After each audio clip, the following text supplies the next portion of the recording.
live for another episode of the TFD Performance Podcast. Joining me today, TFD Senior Performance Dietitian, Mr. Jack Doherty, the Combat Dietitian. Thanks for coming back on. Thanks for having me. All right, today we're talking about a really cool topic, the psychological side of weight cutting.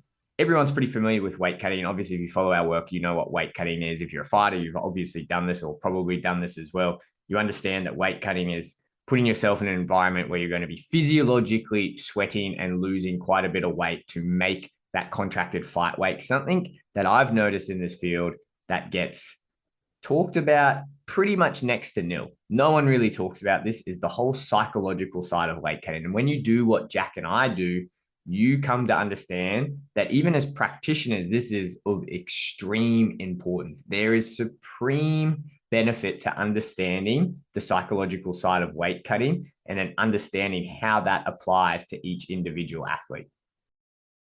Yeah, I think that's a big thing that we spoke about recently. For myself, like the last 2 weeks, I've been running around supervising a lot of cuts, and I was telling you the other day, this component is one of the most important parts to discuss and to kind of understand for yourself as an athlete going into a weight cut, in my opinion. Yeah, so what we're going to go through today, Jack and I put together 6 things that, say, if you're a practitioner and you're working with an athlete, we're going to gear this more towards you, but I'm sure athletes, you'll be able to relate to this. And athletes, if you are listening to this and you work with a practitioner and you notice some of these things, maybe you haven't communicated that to them. This is a good opportunity, right? When me and Jack are going back and forth for you to communicate that with your dietitian or whoever you're working with or a coach or whoever takes you through this process, because you might not be thinking, oh, maybe that's just something I just do all the time. They need to be aware of it because these things are important. So 6 things that we think are extremely important when it comes to the psychological side of weight cutting. The very first one we're going to start with is the environment of the weight cut. You could call this the setting, the mood, the atmosphere, whatever, just the general environment of where you do it. And this starts as simple as, do you jump in a bath? Do you jump in a sauna? The environment in a bathroom is very different to the environment in, say, a public sauna in a gym where there's going to be lots of different people. Other things that you can consider when we're talking about the environment, the setting. Does the athlete like a light room or a dark room? Do they have the lights on? Do they have the lights off? Do you close the curtains? Do you keep it open? Other things like music. If you're going into a sauna that's in a public gym, can you control what music's on? When you're in a room, in a bathtub, you can bring a speaker in and you can control the type of music that this athlete's listening to. All of these things are really, really important because it sets the athlete up mentally for a lot of success if they're in an environment that they're comfortable in. Yeah, I think that was highlighted for me myself. Like last week, I was helping 2 guys get weight cut at the same time, and obviously they're from the same team and they're friends, very close. But each time I had one of them in the bath, it was a very different scenario. One was lights off, one was lights on, one had music playing. Obviously, they both had music playing at the start, different genres. And then as the round kind of went forth, one the music off, one wanted the music back on. So again, I think it was very important to be specific in that moment for each one of them to make them as comfortable as possible. But yeah, each and every athlete I found that really, really likes a different environment when it comes to this, especially when it comes to obviously bath versus sauna, the kind of the surroundings, the music, and so forth.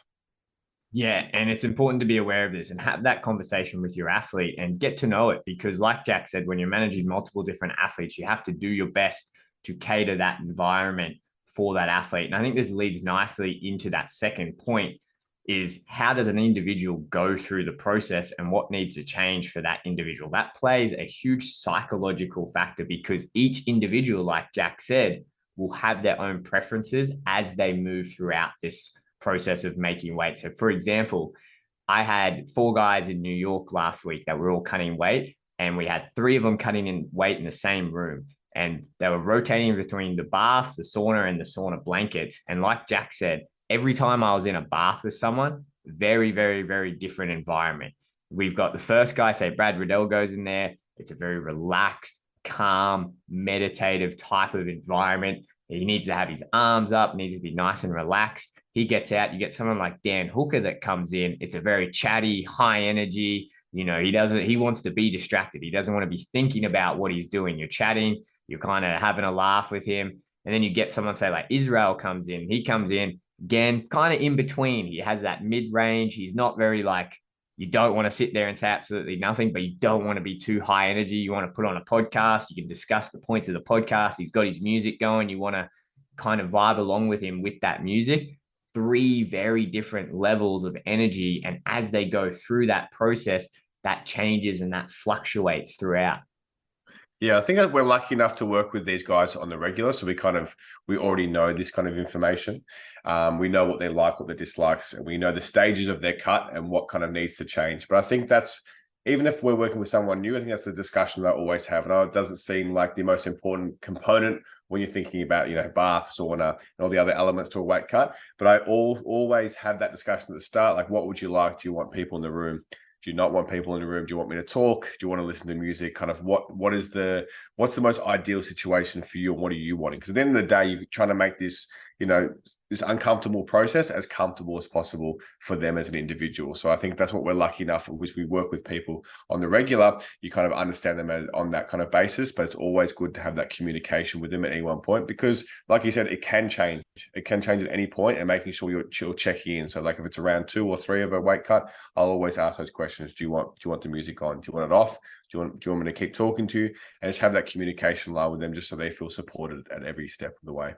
Yeah, it's interesting. The music is a massively interesting one, because obviously music has a lot of psychological motivation for a lot of people, right? And so it's interesting seeing throughout the process how people mentally go through the routine and how music assists with that, and how detrimental, say, music they don't enjoy can be. And I've seen that, we've got guys like Kai France. Me and him have done, I think, 10 or 11 weight cuts together now. And literally every time you go through, it's the same process of what type of music. It starts off pretty high end. We'll listen to like some rap R&B for that first round when the energy is quite high. Then obviously as we keep cutting a bit more weight, then we're starting to mellow it down, and we kind of go more into that relaxed, more meditative music. And usually in that last round, because it's a bit of a push and it's that home stretch, we're usually listening to what they're walking out to. They're getting into that mind, and it's kind of like that alter ego of that person they're becoming when they go into the cage is coming out. We always talk about that when it comes to the psychological side of weight cutting.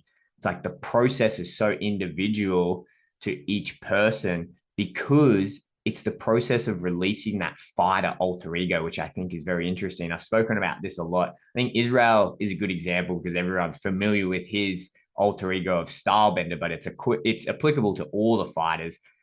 Israel becomes Stylebender when he's cutting weight. He wraps up, and then he goes in as Israel, and he comes out as Stylebender, and that guy's ready to fight the next night. So it's very, very intriguing, I find, to see how each of the guys at each stage of this process, whether that be music at different stages, whether you're talking to them or certain things they say, whether they're doing breath work and meditating, how they bring out that alter ego at different stages. Yeah, I think that's an interesting one. We'll speak about a bit later towards about another topic, but I think breathwork is a big one. I think some guys are very experienced in breathwork and have, taken that very seriously throughout camp. But other than that, I think that breathwork is a very important component that we kind of encourage as the weight cut progresses as well. Yeah, so just summing that back up again is knowing how your individual athlete goes through each one of those stages and what their preferences are at each of those stages are really important. What type of music do they like? Do they like music? Do they not like? Do they want the lights on? Do they want the lights off? Do they want you to talk to them? Do they not want you to talk to them? And then do you have to do additional things with them at different stages, such as breath work, which we'll touch on in a couple of points' time. But this next point, I think, is by far the most important one, and that's the energy of the room. And it's very interesting when you see this between teams, right? Because teams are made up of all different individuals of all very different personality traits. And it's interesting when you've got a bunch of them in a room that all feed off different energy wavelengths, and then they're going through the weight making process. Like I said earlier, we've got guys like Kai France and Brad Riddell. For their weight cuts, they like that low energy. They like that low, calm energy. They don't love having a lot of people around. And the people that are around in those rooms dictate the energy. And you can really, really throw someone off by who you have in the room. That's not necessarily saying someone's a bad person or is bad for whatever. They just might not match that person's energy that's cutting weight. And Jack, we've done it heaps of times, right? Where how many times have I kicked someone out of a weight cut room? Not because they're doing anything wrong, but just because they're throwing off the energy. We're sounding very hippy dippy here, but they're throwing off the energy, and you can see that it's upsetting or stressing out the athlete. And we'll talk about why stress is so bad in a little bit. But that energy and that vibe of the room is so, so important. And the people that you have around there is extremely important to maintaining that energy. And some athletes, they love having people there. They feed off that energy. Like Dan Hooker, Israel Adesanya, they feed off having that energy there. They love it. They get really high frequency with it. Other guys, way more relaxed, way more mellow. They just want themselves and either me or you in there with them and no one else. Yeah, that's a big one. I think it's imperative to have people in the weight cut room or in the vicinity who have experience about in the world of weight cutting, either they've been around it their whole life or they've done it themselves. Because I think like what we've said, like early in our careers when we kicked people out of the room, was just simply they didn't understand what we're speaking about. We'll either over talk, overshare. We've even had people drinking cold water in weight cut rooms in front of people. So I think it's very important to, like, if you're going to have the people around, that you're very selective, who makes you feel comfortable, who's kind of empathetic to the situation or understanding of the situation. Because I think that if you don't do that, like I've seen people invite friends or family or people who've just simply wanted to be there for the sake of being there and not really understood the process, can kind of really throw off the energy and make the person annoyed, stressed out. And that's the kind of things we're avoiding. So I think, it's very important to understand what kind of, like you said, the energies and what kind of people you want around you in this process. Yeah, and like I said, some people love it and they absolutely vibe off it. And, I've worked with teams where that's a thing, right? And I think, the Charles Oliveira picture, right? Where he's got his whole team around, like, I think that was a bit corny and a bit weird, to be honest. Like, I thought that was a bit much, but the concept I understand, right? Like getting everyone around, and it's like you're feeding that collective mana, as the Kiwis call it. And it's like that real collective energy of the room, and the fighters feed off that. Most of my fighters would get really, really annoyed if they had, 20 people linked by the arm standing over them while they're wrapped up in towels. But each to their own, and you've got to dictate that energy. Everyone that's in the room has to be almost carefully orchestrated as to why they are or aren't there, to determine whatever type of energy you're trying to get. So that's a really important one. The next one I think is really cool as well, and something that you probably don't consider until you do it a couple of times with someone, is just the pure time that it takes an individual to go through the process. Because you could have two athletes that say have the exact same sweat rate and they lose the exact same amount of weight for the same amount of time in a hot bath, for example.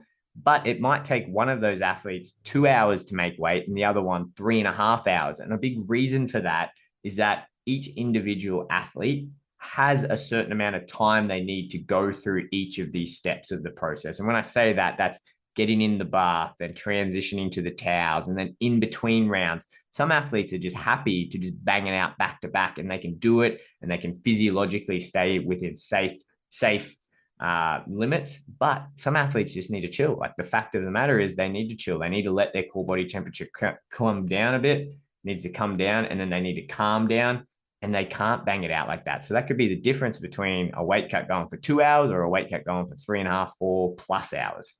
Yeah, I think that's a big thing. Like, in terms of what I negotiate with my guys, is just like speaking about the time that we should start, especially on the weigh-in days. Just because, again, allowing enough time to, like, have a rest. If it gets a bit overwhelming, you can kind of take some time.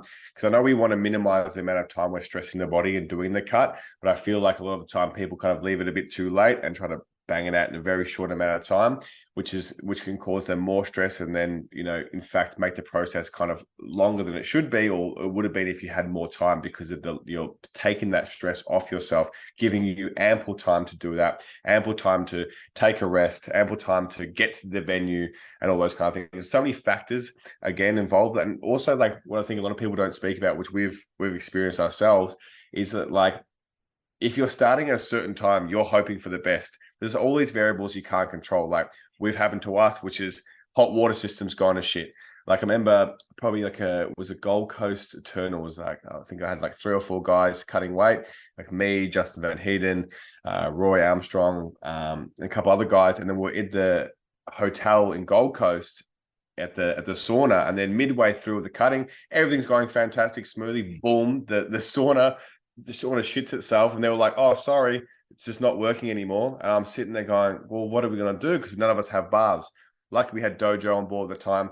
We all scooped all the boys over to his apartment, which luckily had a sauna in it. But again, if we hadn't started earlier, just to give us more time, we would have been in such strife because we didn't have an alternative backed up. But because we had that crucial amount of time that we allowed for, we were able to transport the athletes, get there, make them cut the weight, and then transport them back to the weigh-ins, and we had ample time. So I just think that sometimes it's just a bit safer to give yourself more time, give yourself less stress, and allow the process to come a bit more naturally, not so quick and harsh on the body.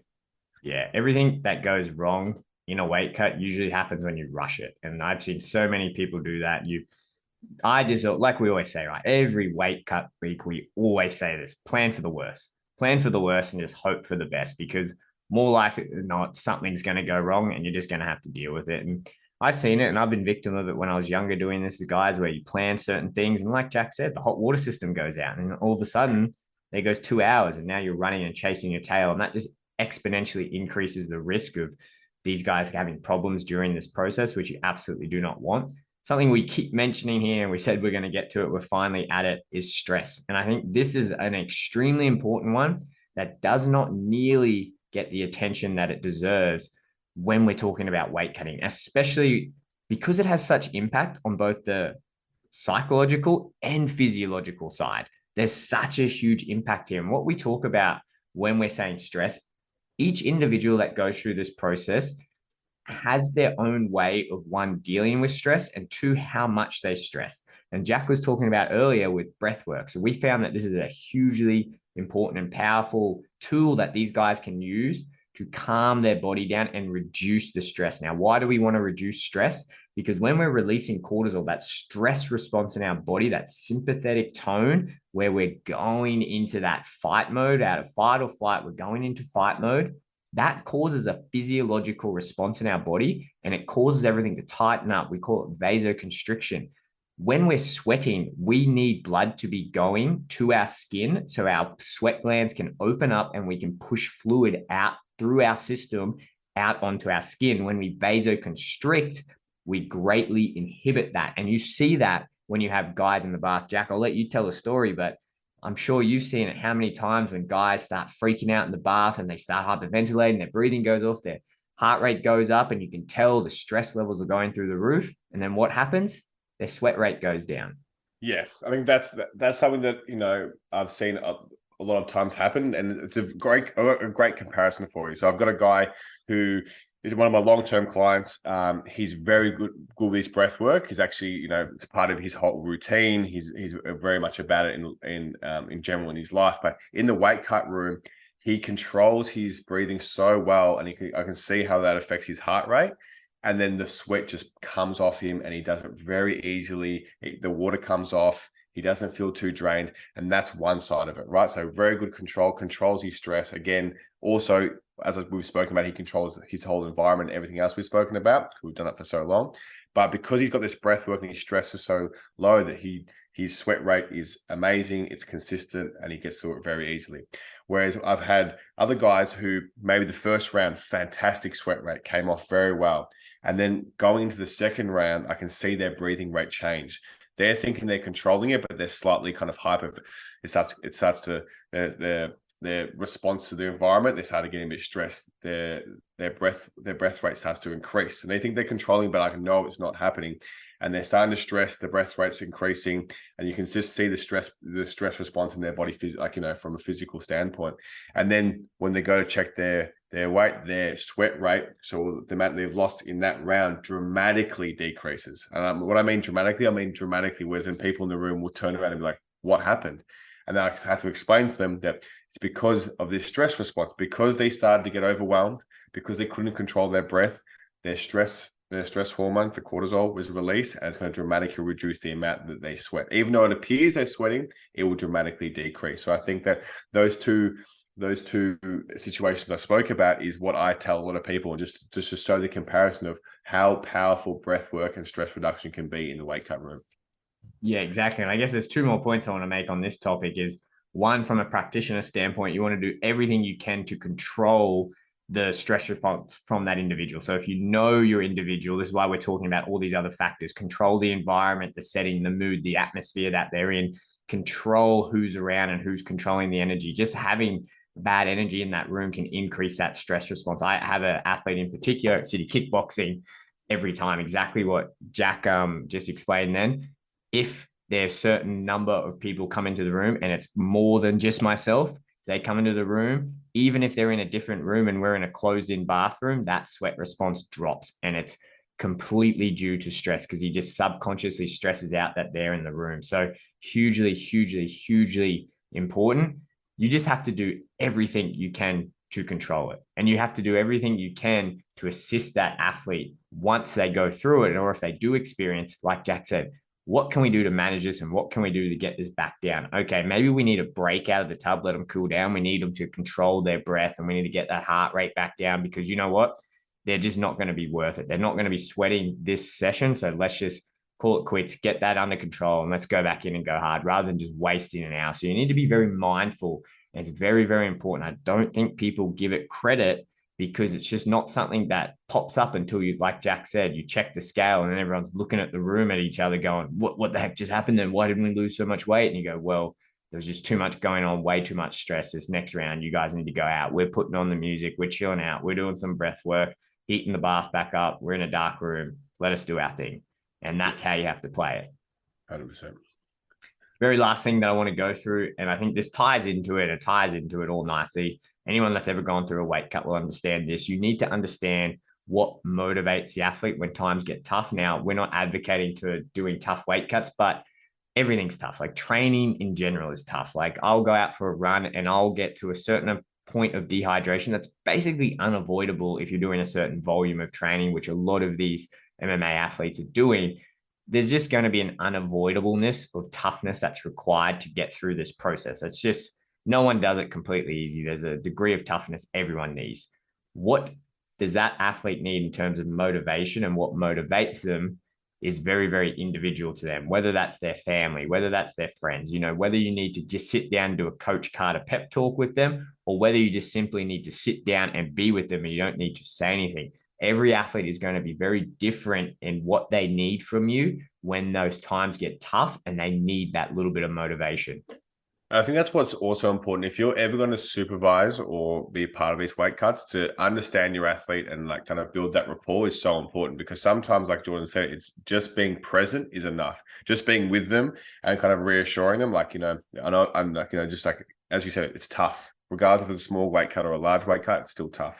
And just reminding them that you know, just kind of coasting them through that, but kind of just being present with them, understanding the situation, but kind of motivating. And again, if you know that person well enough, you know how to motivate them. Sometimes it's just being present. Sometimes just having a hand on their back while they're going through it and just saying, brother, it's going to be all right. You're good. You're fine. We'll get through this, blah, blah, blah. So it's just a kind of like, I think it's just understanding that person as well. Like what we've spoken about is just understanding yourself as an individual or the person you're helping with as an individual. And it becomes a lot more of an easy process. Especially if you're doing this safely, which I hope every single person here is doing it safely, because you don't want to tough out a really big weight cut. You just shouldn't be doing it. But if you've done the numbers right and you say are sweating out only 3, 4, and a maximum of 5% of your body weight, which most of the scientific community would consider quite safe, and your body is very capable of doing it, like I said, there's going to be that degree of toughness, but it doesn't mean that it's going to be easy. You know, you have to be able to get through it. It's going to be hard. You just have to know what you have to say and do to get that person through it. Because at the end of the day, it's safe for them to get through that bit, but it doesn't make that little speed bump any easier. Even if all the numbers are working out and it's a really good cut and they're not doing anything too drastic, once they get to that point, which most people will when they're doing this process, it doesn't make that speed bump any easier knowing, oh, I'm only sweating out 2, 3, 4%. I've still got to get through this bump. So like Jack said, knowing, do you just put a little bit of a touch on them? Do you talk to them? Is it just being there? Is it putting on their favorite song? Is it, I've got some athletes that I have a picture of their kids and I just put that at the bottom of the bath when I know it's getting tough and that's what gets them going. So it's just knowing that individual athlete and knowing what you need to do for them to get them through that point. Yeah, 100%. I think that's a big thing. I know we always bang on about like weight cutting and make sure it's safe and doing like having the numbers and stuff like that. But I think this is just as a vital point of it. Like, you know, build that rapport with your athletes. If you're going to be a part of their weight cut and assist them like what we're doing, like I spend countless hours, building that relationship with my clients, on a personal level, and understanding them. So I know when I do help them in the weight cut or I am present, I know how to do it in the best way. And I think that's what goes a bit missing a lot of the time. I think people will see our job and be like, oh, they're in the bath and they're transitioning from the bath into the wraps and stuff like that. But I think is what a lot of people don't see is the amount of effort we go in kind of making these people, understanding them as deep as possible so we can make sure it's as safe as possible, because all this stuff and understanding stress and understanding their environment is a part of the safety process we go through with the weight cutting. So, if you're going to help someone or you're going to undertake someone, if you're an individual athlete, know what's best for you and communicate that with people. And if you're a practitioner, try to understand them on a deeper level than just their weight. Yeah, absolutely. I think we'll wrap that up there. That's our top 6 tips of things you will absolutely not read in a textbook if you want to start doing this stuff. The psychological side of weight cutting. You'll never read about it, probably not anytime soon anyway, but hugely, hugely important if you're a practitioner listening to this. Even if you're an athlete, like Jack said, if you're an athlete and any of these things are kind of buzz in your mind, you're like, oh, I do that. Communicate that with the people that cut weight with you, because it does make the whole process so much easier. But I think it just highlights there's so much more that goes into this than just the actual sweating and getting in a bath or a sauna and sweating out. Like there's so much more, especially if you're trying to do this as safe and as efficient as possible. There's so many other things that go into this process rather than just sweating out. So hopefully you guys get a bit of cool insight there. If you like that episode, let us know. If you've got any other tips, any other things that we didn't cover in this, feel free to shoot me a message. I always like learning and hearing from you guys, but that's a good episode there. I think we'll call it there. Combat Jack. Thank you, sir. And there it is, another episode of the TFD Performance Podcast. We have had such a great response to our TFD Performance Hub, and we have just dropped our brand new course, Mobility for BJJ with Dr. Kickass. Dr. Kickass is one of the world leaders when it comes to BJJ performance, and this course has been made using the science of kin stretch, which helps BJJ athletes not only become stronger on the mats, but injury-proof their joints. This is truly a game changer for all BJJ athletes at every level of competition. If you want to start injury-proofing your body, then head to the link in the show notes and purchase our Mobility for BJJ course.